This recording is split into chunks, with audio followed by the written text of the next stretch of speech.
कभी हुआ है ऐसा कि कोई फिल्म का सीन देखा और रोंगटे खड़े हो गए, या कोई गाना सुना और बस आंखों में आंसू आ गए? ये जो एक गहरा इमोशनल कनेक्शन हम फील करते हैं ना, ये कोई अचानक होने वाली बात नहीं है। पता है, भारतीय कला में इस एक्सपीरियंस को हजारों साल पहले ही समझ लिया गया था। तो चलिए आज कला के इसी इमोशनल कोर यानी रस को समझते हैं।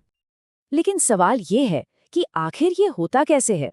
मतलब ऐसी कौन सी जादू की छड़ी है जो शब्दों, रंगों या संगीत को कभी हंसी तो कभी आंसुओं में बदल देती है? मजे की बात यह है कि इस सवाल का जवाब हमारे प्राचीन विचारकों ने बहुत पहले ही खोज लिया था, और यकीन मानिए वो जवाब आज भी एकदम फिट बैठता है। और वो जवाब है रस। अगर बिल्कुल आसान भाषा में समझें तो किसी भी आर्ट को महसूस करते हुए जो एक खास किस्म का मजा, एक आनंद मन में घुल जाता है ना, बस वही रस है। ये सिर्फ कोई एक इमोशन नहीं है जैसे दुख या खुशी, नहीं, बल्कि ये तो कला के जरिए उस इमोशन को जीने जैसा है। और हाँ, रस को कला का कोई पार्ट या कोई टेक्निक नहीं समझा गया, बल्कि उससे कला की आत्मा कहा गया है। बिल्कुल वैसे ही जैसे आत्मा के बिना शरीर बेजान है, ठीक उसी तरह कोई भी कविता हो या नाटक, रस के बिना वो अधूरा और बेअसर माना जाता है। तो चलिए अब भावनाओं के इस इंद्रधनुष को थोड़ा और करीब से देखते हैं। भारतीय काव्य शास्त्र में ना 9 मेन रस बताए गए हैं, इसीलिए इन्हें नवरस भी कहते हैं। ये असल में वो 9 बेसिक इमोशंस हैं जिन्हें कोई भी आर्ट हमारे अंदर जगाने की ताकत रखती है। तो लिस्ट में सबसे पहले आता है श्रृंगार रस, जिसे रसों का राजा भी कहते हैं। ये प्रेम और सुंदरता का रस है। इसमें प्रेमियों के मिलने की खुशी भी है और हाँ, बिछड़ने का गम भी। शायद यही वो इमोशन है जिसने दुनिया में सबसे ज्यादा आर्ट को जन्म दिया है। अगला है हास्य रस। नाम से ही साफ है, ये हंसी मजाक से जुड़ा है। जब किसी के अजीब कपड़े, बातें या हरकतें देखकर हंसी छूट जाए तो समझ लीजिए वहीं हास्य रस पैदा हो रहा है। ये लाइफ में खुशी और मजे का सोर्स है। करुण रस का सीधा कनेक्शन है दुख, शोक और दया से। जब किसी अपने को खोने का दर्द हो या कोई बहुत दुख भरी घटना घटे तो दिल में जो तकलीफ होती है वही करुण रस है। इसके बाद है रौद्र रस, यानी कि भयंकर गुस्से वाला इमोशन। जब किसी का अपमान होता है या कुछ बहुत गलत होता है तो बदले और क्रोध की जो आग अंदर जलती है उसे रौद्र रस कहते हैं। वीर रस हमारे अंदर जोश, हिम्मत और बहादुरी भर देता है। किसी की दिलेरी के किस्से सुनकर या जंग में दिखाई गई वीरता के बारे में पढ़कर जो गर्व महसूस होता है वही वीर रस है। भयानक रस का बेस है डर और खौफ। किसी डरावनी चीज को देखकर या किसी भयावह घटना के बारे में सुनकर मन में जो बेचैनी और डर पैदा होता है वही इस रस का एहसास कराता है। अब बात करते हैं विभत्स रस की, जो घिन या घृणा की भावना से जुड़ा है। जब कोई ऐसी चीज दिखे जिससे मन खराब हो जाए, एक नफरत सी पैदा हो, उसे ही विभत्स रस कहते हैं। अद्भुत रस हमें हैरानी और आश्चर्य का अनुभव कराता है। जब हम कोई ऐसी अनोखी या अविश्वसनीय चीज देखते हैं कि मुंह खुला का खुला रह जाए, तो समझ लीजिए वहां अद्भुत रस काम कर रहा है।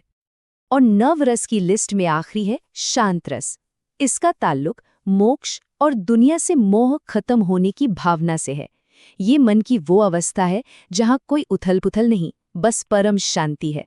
अब ये तो हो गए 9 रस, पर समय के साथ कुछ विद्वानों को लगा कि भाई 2 और बहुत जरूरी इमोशंस हैं जिन्हें अलग से जगह मिलनी चाहिए। एक तो है माता पिता का अपने बच्चों के लिए जो प्यार होता है, उसे कहा गया वात्सल्य रस, और दूसरा भगवान के लिए जो श्रद्धा और प्रेम है, उसे नाम दिया गया भक्ति रस। तो ये तो हो गए हमारे नवरस, पर सवाल ये उठता है कि ये पूरा कॉन्सेप्ट, ये थ्योरी आई कहाँ से? चलिए अब थोड़ा इसकी जड़ों तक चलते हैं और कुछ इंटरेस्टिंग फैक्ट्स जानते हैं, जिससे पूरी पिक्चर और क्लियर हो जाएगी। तो जैसा अभी हमने बात की, रसों की जो मेन गिनती है वो 9 मानी गई है, और इसीलिए इस पूरे सिस्टम को नवरस के नाम से जाना जाता है। ये 9 रस मिलकर इंसान के लगभग हर इमोशन को कवर कर लेते हैं। इस कमाल की थ्योरी को शुरू करने का क्रेडिट जाता है आचार्य भरत मुनि को। उन्होंने अपना एक बहुत बड़ा ग्रंथ लिखा, नाट्यशास्त्र, जिसमें उन्होंने पहली बार रस के बारे में डिटेल में बताया। और एक मज़ेदार बात यह है कि उन्होंने शुरू में सिर्फ 8 रस ही बताए थे। जो शांत रस है ना, वो बाद में जोड़ा गया। एक और इंटरेस्टिंग फैक्ट, श्रृंगार रस को रसराज का टाइटल दिया गया है, यानी सभी रसों का राजा। ऐसा क्यों? क्योंकि माना जाता है कि प्रेम और सुंदरता का जो इमोशन है ना, वो सबसे बड़ा और गहरा है। इसमें कई दूसरे इमोशंस भी अपने आप शामिल हो जाते हैं। लेकिन एक सवाल अभी भी है, ये रस आखिर पैदा होता कैसे है? इसका जवाब छुपा है स्थायी भाव में। अब ये क्या चीज़ है? इसे ऐसे समझिए कि हम सबके अंदर ना प्यार, गुस्सा, दुख, ये सारे इमोशंस एक बीज की तरह सोए रहते हैं। और कला क्या करती है? वो एक माली की तरह काम करती है, सही माहौल देती है, इन सोए हुए बीजों को जगाती है और उन्हें रस के एक खूबसूरत पौधे में बदल देती है। तो इन सब बातों से हम कहाँ पहुँचते हैं? हम यही देखते हैं कि आर्ट और हमारे इमोशंस का जो रिश्ता है वो कितना गहरा और कितना पुराना है। ये कोई नई बात नहीं है। हमारे पूर्वजों ने इस कनेक्शन को बहुत ही खूबसूरती से समझा और हमें समझाया। तो आज की इस पूरी बातचीत का निचोड़ यही है कि रस थियरी सिर्फ किताबों में लिखी कोई सूखी सी बात नहीं है। ये तो एक चाबी की तरह है जो उस ताले को खोलती है कि आखिर क्यों कोई कहानी या कोई धुन हमारे दिल के इतने आर पार हो जाती है। ये सच में कला और हमारी आत्मा के बीच बना एक बहुत ही खूबसूरत पुल है।